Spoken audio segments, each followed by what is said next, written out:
Ibinunyag ni Sian Gaza laban kay Sergey Bin, ikinagulat ng marami. Naging sentro ng atensyon sa social media ang mga naging pahayag ng internet personality na si Christian Albert Gaza. Ito ay matapos siyang magbigay ng sariling opinyon at reaksyon hinggil sa mga kumakalat na espekulasyon. Nanadadawat sa content creator na si Sergey Bin sa isyu di umano'y pagkakaroon ng ibang karelasyon. Kung matatandaan, nagsimula ang lahat ng mag-upload ng isang emosyonal na vlog ang mga kapatid ni Sergey Bin at kanyang girlfriend na si Elma Asagara. Isiniwalat nila na isinugod sa ospital si Sergey Bin matapos itong matagpo ang naninigas, tumitirik ang mga mata, at nahihirapan huminga dahil sa matinding stress, anxiety at depression. Habang nagpapagaling si Sergey Bin, bigla ang nag-alipana ang mga post sa threads at mga forum tulad ng Reddit. Dito na kumalat ang mga di umano'y resibo o screenshot ng pagtataksil.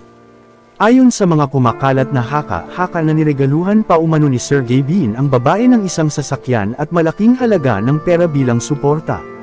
Dahil dito, maraming netizens ang nagulat matapos magbigay ng matapang at kontrobersyal na komento si Sian Gaza tungkol sa mga alegasyon iniuugnay kay Sergey Bin. Sa kanyang paunang pahayag, ibinahagi ni Sian na may hawak siyang impormasyon mula sa loob patungkol sa pinagmulan ng negatibong usapan laban kay Sergey Bin. Ayon sa mga bali-balita, isang social media administrator ng isang mambabatas ang umanong nag-imbento ng maling balita ukol sa di umano'y pangangaliwa ng vlogger. Layunin di umano nitong pagtakpan ng kinakaharap na kontrobersya ng kanyang pinaglilingkuran na senador. Ibinahagi rin ng influencer na ayon sa kanyang source, walang katotohanan ang mga paratang na pangangaliwa laban sa vlogger, na pinasabog pa ng mga mapanirang joke tungkol sa pisikal na anyo nito. Aniya, according to our reliable source, wala daw kabit si Sergey Bin, may naninira lang daw sa kanya.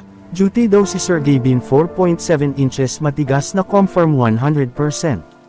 Upang lalong panindigan ang kanyang pahayag, nag-iwan pa ito ng isang sarkastikong komento sa ilalim ng kanyang post, kung saan sinabi niyang mas madali pa niyang paniniwalaan ang mga personal na kakulangan ng vlogger kaysa sa akusasyon na magkaroon ito ng ibang karelasyon. Samantala, naghati sa opinyon ng publiko ang mga naging pahayag ni Sian. Habang ang ilan ay seryosong sumusuri sa anggulong politikal upang matukoy ang mambabatas na posibleng sangkot sa issue, mas marami ang nagtuon ng pansin sa mga nakakatuwang hirit nito na mabilis na naging viral sa social media. Sa huli, nanatiling bukas sa katanungan sa mga taga-subaybay.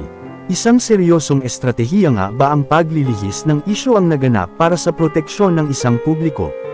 O isa lamang itong insidente ng pagsasamantala sa kasikatan ng vlogger para sa online engagement?